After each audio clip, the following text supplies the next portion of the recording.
So guys, before we get started, don't forget we do have that amazing discount code thanks to Tier 0 Games going on right now. And all you have to do is put in ZW Games 5 to get 5% discount on your total order at tier0games.com. The links will be in the description below. What's up YouTube, this is Joe from Z4 Games and I'm bringing to you guys a really cool, super spicy Egyptian god deck. This deck I have been super enjoying playtesting, building, constructing and figuring out the perfect build and ratios for this deck to work. And this deck works so magnificently well.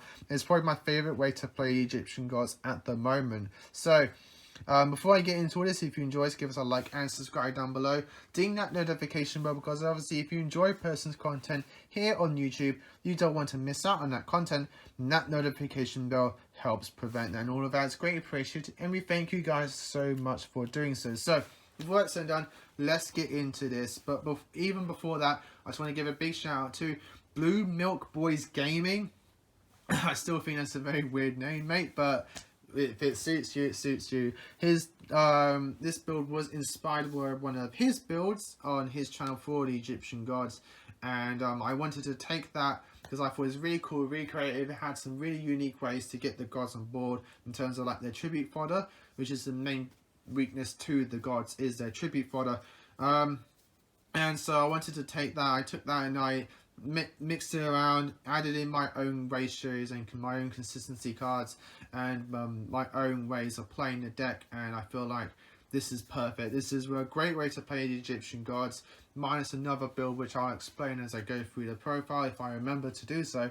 But yes, so with that said done, let's get into the Egyptian god deck. So which is perfect timing because the gods got more support, and I hope they get one more card to finish that support off. So, Winged Dragon of Ra, Slifer Sky Dragon, and Obelisk the Tormentor. Just one of each because I feel like any more bricks, and you can easily search these cards out, get them onto the board super easily in this deck, and you don't have to worry about them not utilizing them, which is the whole point of this deck. And I just want to say, love these artworks. These are my favorite artworks for the Egyptian gods. It's got the perfect like consistency of Egyptian while also showing off their natural abilities and their natural powers in action, which I think is just amazing. My favorite one has to be the Winged Dragon of Ra, like the phoenix just burning out the flames, which I think is just phenomenal artwork. But these ones also establish the characteristics in the best way possible, shattering out the earth with all of his powerful might, Obelisk the Tormentor, and surging with electricity as he comes through the skies of Slifer Sky Dragon. Like, it's just amazing. But yes, one of each, all of them are searchable, all of them are easy to summon onto the field. Yeah, so you utilize them all in perfect ways, perfect synergy, which I think is great. Continuing with the God's support, we're playing 2 copies of Guardian Slime. We get this card to our hand fairly easily with 1 card in our deck, which I'll explain to you later. Though once you see the card, it's quite easy to understand. And the one card that I'm thinking of bouncing around between another card is Sphere Mode. The card I'm bouncing around with is Phoenix Mode. I'm not sure which one to use. You tend to search this off another card in the deck. So I don't know if I want to search this or if I want to search Phoenix Mode. Because Phoenix Mode I can then dump to the graveyard later on and get that consistency recovery between Ra and its Phoenix Mode. You won't get the Sphere Mode after the Phoenix Mode. But if they think they've outed your Ra and you just revive Phoenix Mode from the graveyard, who's going to come out 4k, unaffected by anything else that they do, and it's just going to nuke their boards and swinging for damage. That's pretty cool. And so I'm bouncing around. At the moment it's Sphere Mode just because you have that searchable card that you can then just wipe an opponent's board by tributing them all off, which is really cool. But yeah, so at the moment it's Sphere Mode, but this can easily be bounced with Phoenix Mode. So that's it for the God cards. We're playing, obviously, you probably guessed it, and you probably guessed everything else, a lot of other cards in the deck. We are playing Dark Magicians. So the best thing about Dark Magicians is that they have true name. I want to associate True Name with God card support, but it's also more a Dark Magician support, which is quite funny enough. I mean, really think about it, because Dark Magician is the best way to utilize the True Name. They utilize it so well. They have 2 cards which stack the deck. Both are searchable by another card, and then that just helps add consistency to both sides of the engines, which is like the perfect glue to glue this bit together. So you can just play this as a God DM deck. I believe Dale's already done that, or if you look at Dale's DM decks, it's pretty much hard to play. You just add in like 1 additional God card, or just a bit more God card support. But I do play 1 additional engine, which again, thanks to Blue Milk Boys Gaming. Really cool 1 card that you can just get a tribute fodder on board, which I'll show you at the end quickly. But yeah, I play 2 DM, 1 Red Eyes Black Dragon. A lot of you DM players are probably thinking, only 2 DM for a DM deck?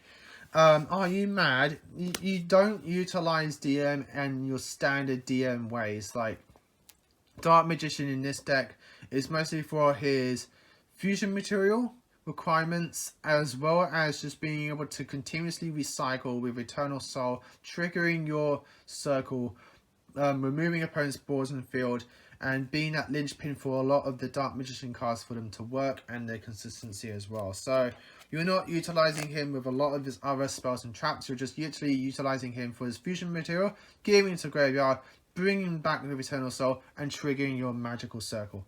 That's pretty much why DM's in here for, while also being tribute fodder as well. Then we have Magician's Rod. You play 3 of it because it searches out every DM card in your deck, which is really nice. And we play 3 Dark Magician 1-ofs in the forms of 1 Apprentice Illusion Magician. Really good consistency in terms of, really good extender and getting cards out your hand. Being able to dump a Guardian Slime with Apprentice Illusion Magician, searching a Dark Magician for an Eternal Soul, while also then searching out a True Name, Ancient Chant off your slime. Phenomenal combo, like phenomenal consistency going on there. And then we have the 1 Palladium Oracle Mana to go with our 1 copy of Magician's Souls, which I think is really cool because you're not utilizing Magician's Souls again like in your standard Dark Magician deck, where you're playing like 2 to 3 copies of Magician's Souls. In this deck, you can actually afford to just get away with 1 copy of Souls, or none. Like, you don't even have to play Souls. I was playing a build of this deck without Souls in it, and it was working perfectly fine. I just added in the Souls just because I reduced the number of Souls in my DD deck to 2, which then upped that consistency, oddly enough, which I'll explain in a future DD deck profile a lot later down the line, once I got the build going off perfect the way that I like it. And I took that 3rd copy and I put it in here, and it's a good way to just get that searchable extender that you want, while dumping things like Oracle Mana, which then adds you a tribute fodder when your spellcasters get targeted, which is very nice. So it's just a nice way that it flows around in the deck, just as a 1-of searchable card. So that's it for the DM cards in terms of the monsters. Our next normal summon, because we only have 2, 3 copies of Tour Guide and 1 Sangan. Our 2 normal summons in the deck is Magician's Rod and Tour Guide. Magician's Rod you play if you know you're going to get your DM stuff going off. If you're not going to get your DM stuff going off and you've got a Tour Guide in hand, that's when you just summon the Tour Guide. Because the Tour Guide's going to get you to Sangan. You then link off into Verte Anaconda. You then search your Guardian Slime off the Sangan. And then you use your Verte to make Dragoon. It doesn't seem too strong. It doesn't seem like oppressive and just like OP, like triple negate board. It's just a Dragoon. But you got your Dragoon and you got your searched Guardian Slime, who's now going to be discarded off the Dragoon to negate a card, and Guardian Slime is going to search your Ancient Chant or any other VAR card that you need in your deck. That gets your God card going, that gets your VAR going, and then that just then flows off bit by bit as the game goes, which is really cool. I really like it. It's a really good consistency card. It's a really good starter card in the deck when you know you haven't got everything you need for your DM bit to work, which I think is really cool. And then to round up the monsters, we're playing this engine, which is Shaddolls. This is a big bit I got off the Blue Milk Boys Gaming. This is the main thing I got from his build, is the Shaddoll bit. What's really cool is that the Shadows just implement a 1-card combo, which gets you 3 Tribute Fodder on board without using up your normal summon. And then that 1-card combo recurs that 1 card back, which is phenomenal. And that's why I'm playing the Shadow bit. So you'll see the 1-card bit at the end. It's pretty much self-explanatory, easy. If you know how to play Shadows, it's just literally how your base combo and Shadows work. But it's really cool because it's a good Ghost second engine that utilizes the gods and helps the gods get onto the field, which is really, really cool. So you just play these 4 cards, and then you obviously your Shadow fusions later on. But yeah, this is how you play your Shadow bit in the deck. Moving on to spells, as my throat slowly dies as I go. 3 Soul Servant and 2 copies of Circle. I think 3 Circle in this particular build is too much. I don't want to be like clogging my board with circles and clogging my hand with circles. I'm literally using these cards to give consistency to not only the DM, but also consistency to the god for the true name. Like, that's literally why I'm using this, and they're all searchable off WOD. And WOD can then be searched with these. So you've got that good consistency loop going, a continuous circle of loop searching. All of these search each other, which then gets each other going off. Reason I've gone for 3 Soul Servant over Circle is because Servant not only provides a stacking with like just being able to like stack Circle itself or anything else I need, but then gives me the draw power later once I've gone for my Verte play, which is very, very nice. I can get that draw 1, which is really good. Or I can get a draw 2 if I get the Palladium Oracle Mana in the graveyard. It's very, very nice. So I really like this ratio. It sounds crazy, it looks weird, it sounds weird, but believe me, when you're testing it out, and you then see how it all just flows together nicely. 2 copies of Ancient Chant. I really wanted to put the 3rd in just because I spent good money on it. But in all honesty, you don't need it. You search out your Guardian Slime with Sangan, who then Guardian Slime gets you Ancient Chant, and then that just goes off. What's really cool with Ancient Chant is that it adds from graveyard as well. So you can actually utilize Ra in multiple ways in the forms of like just getting quickly on the board, getting some damage, and if he goes to graveyard, it's cool. Guardian Slime, get Ancient Chant, play Ancient Chant, get the Ra back from the graveyard. So Ancient Chant is never really dead. The only time an Ancient Chant is dead is if Ra's in your hand. But you're gonna, once you've got the Ra in your hand, you're most likely gonna get him onto the board, or you know you're gonna get him onto the board soon enough later. Which then means that Ancient Chant is now in your hand, is now live again. Or will soon be live again. So 2 Ancient Chants is all you need. Helps you if you're on a budget, though this deck's not really budget. Which kind of sucks because it's a god deck, but what can we do? So 2 Ancient Chants. For the other Ra support, we're playing 1 Blaze Cannon because it's a good power play card, power push card for your Winged Dragon of Ra. 1 Millennium Revelations, and 1 Monster Reborn to go with it. So what's cool about Millennium Revelations is that we're playing all the gods in the deck, and Obelisk and Slifer can just be brought back from the graveyard pretty much naturally and easily with no extra plays going off. So you can actually use Millennium Revelations to ditch a Slifer and Obelisk that's in your hand, search Reborn, play Reborn, get that god back, and then you can push in for some damage, which is very, very nice, or use them as link material. Knowing that later on, once you get your other god card, you can then just ditch that to get Reborn back from the graveyard. And you can just literally summon the gods if you really wanted to, like how they did in the anime. And like how Marek utilized Ra in the anime, where it's just like, I'm going to get the god out once for that turn, do the damage, get the god back in graveyard, and keep bringing him back. And that's how you can utilize the gods in this deck very, very nicely, which is very, very cool. And so that's one way that you can play this deck in terms of like the god cards. Not focus on getting them onto the board to stay on the board, but focus on getting them to the graveyard to then keep reviving them back. The main testings, the main god that I usually summon on the board normally is Ra.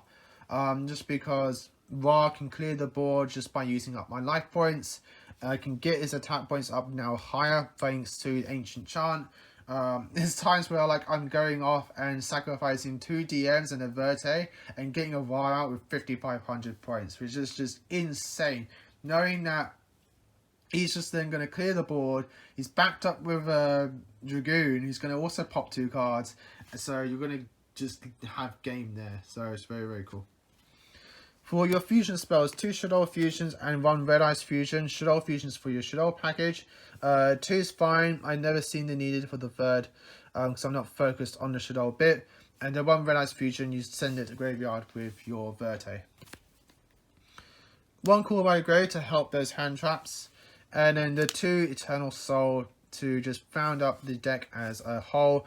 And to round up the DM package. Eternal Soul is fantastic in the deck. Just because it gets that DM back. It triggers your circle to get a removal in the field. Gets you your DM back for your tribute fodder for your god card. And also, it's not going to be killing your Dragoon. Because Dragoon can't be killed by effects. Moving on to extra deck now, we're playing the 2 God Slime. You don't really need 2, you can actually get away with just playing 1. I just like the 2 copies because my extra deck is actually quite free and quite empty, and I just kind of like packed it in with stuff that I know I'm going to use, and no like high meta things like Access Code Talker, Engine, things like that. So 1 Dragoon, you can play more than 1 if you want to, and if you have it. If you don't have it, 1's just fine. The 1 Dark Magician, the Dragon Knight. This is what I'd probably take out for the 2nd Dragoon, or I'd take out the God Slime for the 2nd Dragoon. So any of these can be the 2nd of this if you really, really wanted to. But since I'm only going to be fusion summoning once, the 1 Dark Dragoon is fine. You never really summon this. This is mostly in here just because I do side in the Magical Lines fusion. So, and that's also a card I'm thinking of putting in the deck as well, which then gets access to this. So. The Shadow package of 1 Construct, 1 Winder, 1 Apocalonier, and the 1 Anolidus. These are all the ones that you have the attributes in here for, and these are all the ones that you know you're going to be summoning. So for your light, for your Trick Clown, it's by your 1 card combo. Your Winder for all of your darks in the deck. Your 1 Apocalonier, because the Shadows themselves, I do play the 1 Winder in the deck. And then this is for the Guardian Slime. For XCs, I only played 2 in the forms of Flare Metal Dragon and a Bond Illusion Magician. You'll mostly go into Flare Metal just because Flare Metal, you can then get back that red ice and you've got burn damage in play. E-Bond is in here purely for aesthetically pleasing. And then for Link's Triple Burst Dragon, he's just a good Link free to go into while you got your gods on board. And if you want to just use it with Verte, then provide some battle negation. Cross Sheep, because we are playing fusions and combos with that. Verte Anaconda, self-explanatory. 1 Induk for your Dark Magician. And the 1 Alamirage over Link Kribo or Link Spider, because you can use Sangan with this and then get that Guardian Slime if you've got that really odd hand. So that's it for the deck. I'm going to quickly, because this is coming out to 18 minutes, show you how Shadow Fusion is a 1 card tribute fodder, though it is self-explanatory once you know how Shadows work. You play your fusion, you use your fusion to send a Shadow, Falco, and your Performance Trick Clown. You then get your construct out onto the field. Then you're going to have 2 activations in graveyard, being both your Trick Clown and your Falco. Trick Clown is going to summon itself back to the field by taking 1000 damage, and Falco is going to reset itself. And then, so that's your 3 tributes. Simple, like literally, it's not even super long. So then, like, you got your Ancient Chant, you play your Chant, get your Ra, you banish your Chant, and then you sacrifice all these off for your Ra. Ra's going to come out at 28 plus 600 because this is going to have 0 when it comes back. So Ra's going to come out at 3400. And then, because Construct got sent to graveyard, you get your fusion back. So you got a 3400 Winged Dragon of Ra. You can now bomb your opponent's board for life points, or just use your life points to add even more attack. And then you get your fusion back, which then if you have the materials in hand, you can go fusion and go make another monster. So, guys, that's the profile. That's your little combo spice at the end. Hope you all enjoyed it. Leave your comments down below what you think of this. Like, comment, and subscribe. Till next time, as always, happy dueling.